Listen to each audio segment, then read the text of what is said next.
What's up guys, this is Astranox, showcase of Landy in RTA. She is built with a lot of health and defense. I have her on the artifact Proof of Valor. I've tried her with Bloodstone beforehand, but I felt like Proof of Valor was better for my particular playstyle. But Bloodstone is definitely a viable artifact for Landy, as well as, of course, Guiding Light. So Guiding Light with the stealth, very powerful stuff.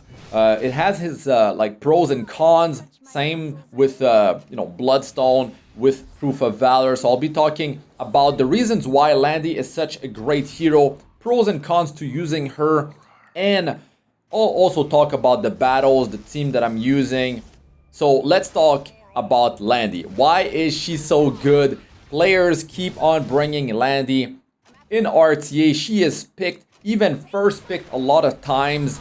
There is some pretty dangerous counters to Landy, so you gotta be careful with going with a first pick Landy, because they could just counter pick Charlotte, which is actually in this battle, and Carrot, right? Like these two heroes are actually quite devastating versus Landy. If you're going to use a Guiding Light artifact, it is granting her stealth, but if you get outsped by a hero like Ceres, no matter the hero, if they are able to remove your stealth, deal enough damage, because you don't have, let's say, a Fallen Cecilia or a Bastion of Pelusia to give, Landy a barrier to keep her in stealth longer, then she gets knocked out of stealth, and the whole point of Guiding Light is kind of going to waste, because stealth is to cut the damage of an attack that hits everyone by half. So as long as you keep her in stealth, that is very good. But there's so many different ways for the enemy to actually knock her out of stealth, which is why Proof of Valor is such a good artifact, because it's going to boost her survivability. It is 30% damage reduction. It's 3% less per hit that you actually take. So as the battle drags on, it is less powerful, but it's still very good because it actually stacks with damage sharing from Aureus or other damage sharing effects. So it is definitely a reliable way to have her survivability get increased. And you will see in these battles, the enemy has a lot of damage.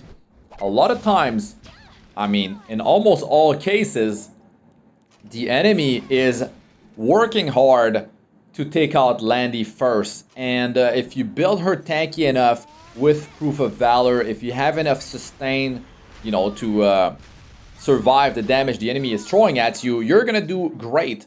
Now, like I said before, you gotta be careful. You're not gonna pick Landy first if you're not confident that you can survive whatever they're throwing at you. If you feel like, oh man, I'll pick her first, and then the enemy might counter pick with 1 or 2 fire hero, maybe one early on, maybe a Carrot, maybe another fire hero like Charlotte later on, and you feel confident that your strategy will work because maybe you're going to pick a nice or 2 heroes near the end.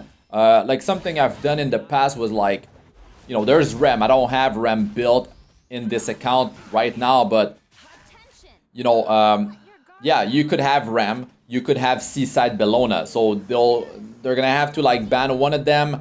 Maybe they pick a Rowana to counter Seaside Bellona, but you're probably gonna just ban Rowana because that's usually the safer bet. But yeah, get ready for the fire heroes. And Charlotte, she deals constant damage against the whole team, against your whole team, so you can sustain that. It is not, I mean, it gets pretty bad because if she starts to soul burn her skill 3 and she keeps on doing back to back, it deals more damage than the skill number 1, so you gotta be careful about that. But have a strategy that allows you to counter whatever they're going to, well, use to counter pick your Landy, right? But Landy, you can pick her later on. The problem with that is that the enemy might just pick her, or yeah, I mean, that's the thing. Like, Landy is so popular that they will be picking her in a lot of cases because her skill 3 doesn't trigger a counter attack. So there's a lot of heroes with counter sets, and if you have, a skill that doesn't trigger a counter attack, that is so strong, as well as counter attack mechanism built into certain heroes. There's Elbrus Ritual Sword, so That's huge right there. That's skill 3 of hers. And the reason why they work on Landy and they try to take her down ASAP is because Landy, if she stays in the battle and they are a team that has a lot of buffs, you know, if they rely heavily on buffs, she's going to be able to get Fighting Spirit, which means that 100 Fighting Spirit, it actually gets her skill 3 to be available again. And it penetrates defense, and it's very, very dangerous. So they definitely want to take her down, because if you manage to keep 20 souls or save 20 souls, you know, maybe you have a Guild's Ancient Book so you can pull off early on versus a heavy buff team. But if you soul burn her skill 3 and then you are able to get 100 Fighting Spirit because they are buffed up to the max, right? They have 10 buffs on their heroes, then you're going to be able to use the skill 3 with the defense penetration again, which is like tremendous damage. Even having a Landy with like 15,000 health, maybe it could even be more than that, and a nice amount of defense, she is still going to deal so much damage, as well as the frenzy that is building up throughout the battle in RTA. Very easy for you to deal tremendous damage, and even if they are running like 2 Soul Weavers, you will be putting so much stress on them. They will not be able to keep up, and you can just plan it in advance, you know, find the best time. Maybe you hit, I don't know, Frenzy 3, Frenzy 4, or like something like that, and you feel like it's now time to do it. But usually if they are loaded with buffs and you know, you got the skill 3 ready, 100 Fighting Spirit, and you think like you're gonna be able to pull off the S3 combo back to back, because well, you can pull it off back to back if they have 10 buffs. But if not, you can still use skill 3 into the skill number 1. That will, you know, at least take out one hero, right? Especially if you do that later on in the battle and the frenzy is higher. So a pick that I like to do with Landy, right, is Carrot, because the enemy will just pick her if I don't do that. And having Carrot on your side is also very good, because she's broken, and Carrot is only a 3-star hero. Very free-to-play friendly. Everyone can have Carrot built. So Landy is of course a limited hero, but you know, having such a strong hero like Carrot is great, because you could use the souls from the Guild's Ancient Book on Carrot for Landy. Let's say if the enemy team has a ton of buffs, you might be able to deal a ton of damage. So there's definitely different ways to go about it. I have her on a speed set with immunity, because that's what I farm, Wyvern. But if you do farm Banshee most of the time, what you could have is counter set with immunity on Landy. And her skill 1 is so powerful, and if the target is buffed, she's going to be able to get double the amount of combat shrewdness that she usually gets. I believe it's 15%, and it's double if the target is buffed. Or is it 20? I think it's 15, and then it's double, 30% CR push for Landy if the target is buffed. Now, you could be triggering dual attacks. So Cerise, if you get lucky and it calls Landy, that's good. You can guarantee it if Landy is the highest attacker in the team, because she gets attack passively with her passive. And that is a ton of extra damage, and that's why you can still have her with a lot of health and defense, and she's still going to pack a punch as you build up that passive attack throughout the battle, and it stacks up quick. So that is very, very good. So if you can force, if you are sure that the dual attack will be calling Landy with Adventure Ras, that's a great way to have, you know, Fighting Spirit building up. It's great to have her cycle faster, because she's going to jump ahead, because she's getting combat units from the skill number 1. If you manage to land the defense break with Adventure Ras, that is going to be maybe a one-shot from Landy, because I mean, shredding 70% of their defense is a massive thing right there.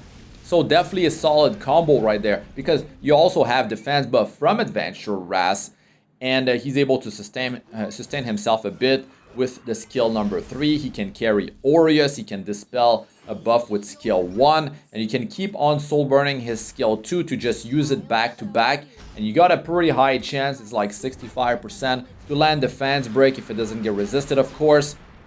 So yeah, definitely a very, very solid combo. Now, Landy, she could be wearing Guiding Light artifact. She doesn't have to be wearing Proof of Valor. She could even be wearing Bloodstone. So it really depends on your playstyle. I would say Guiding Light it works in pretty much all scenarios, really. Because it is such a massive survivability increase to have Guiding Light. You could have Landy on a faster build. She could be part of a cleave team, or she's the only one that deals damage versus the whole enemy team, and then the rest of your team deals single target damage. Now, I've seen Landy in all sorts of build. Like, she could be tanky, she could be with very high, attack, crit damage, and just pack a punch, or other Landys are built with insane speed. Like, they surprise players with like all their speed on Landy to initiate, soften up the enemy. You push the combat genius of your team by 15%, you give them speed buff. Like Landy plus Sid could be a combo that you can pull off, but to be honest, in serious PvP, yeah, that's not gonna work too well. That's the thing. But it's something fun, to surprise the opponent with. Now, you can definitely bring Landy in so much content. Not only PvE, she shines in so many places in PvE. And the great thing is that if you build her tanky for PvP, she's gonna work out just fine in PvE as well. So you can be bringing her in Banshee. You could be bringing her in Asmanac Hunt. You can be bringing her in all sorts of expedition. Hall of Trials, Labyrinth, as Macalis Raid, normal, hell. Like, it is really, really good, the amount of places where you can bring her. So definitely a hero that is worthy of being invested into. And if you have the chance, if you have the resources to pull for Landy, actually her banner is coming up here. So it might be different for you. Maybe it actually happened already. And, well, you probably already have her. If you're checking the video or the banner is coming up soon, you're wondering, should you be pulling for Landy? The answer is yes. Like, she's so good. Even if the enemy picks her, like first picks her, you want Landy. You want Landy because she is such a powerhouse. The damage is very, very high. The survivability is great. The passive attack that builds up. She counters heavy buff teams quite successfully. She counters them hard, actually. So, like, if the enemy is picking Maid Chloe, they're picking heroes that have a lot of buffs. It could be Fallen Cecilia, that's barrier right there. The immunity sets that they might be wearing as well. It could be so many different things. Like, so many teams are relying on buffs. And buffs are so powerful in the game. But Landy, she gets, like, really big buffs because the enemy has, buffs. She is, like, buffs everywhere, man. Oh my god. So yeah, her stats, it's fine. Like, it's plenty of attack. It's plenty of crit damage, to be honest. Like, she's able to deal a lot of damage with these stats. Considering the amount of health and defense she has on top of having Proof of Valor, she's able to survive a lot. Like, much longer than she should be because of the Proof of Valor. So I've used her versus cleave teams as well. Single target burst teams. Speed teams that just try to take you out, throw a bunch of damage at you. I can survive. You can survive too with your Landy. Just build her with enough bulk. If you have to sacrifice something, it will not be health. Defense, you want to have it pretty high as well. If you want to sacrifice something, it's going to be damage. Attack and crit damage. It's okay. As long as you survive, you're going to be able to do just fine. Because if you go down, I mean, what's the point, right? So, yeah, definitely a hero that you should be pulling for. Let us know, about where you use Landy. What do you feel about Landy? Like, do you feel like she's still very powerful in the current meta? But I see her getting picked all the time. So you should definitely not miss the chance and get her. Anyways, that's going to be it for this one. I'm Astranox. Good luck with all you do. Peace out for now.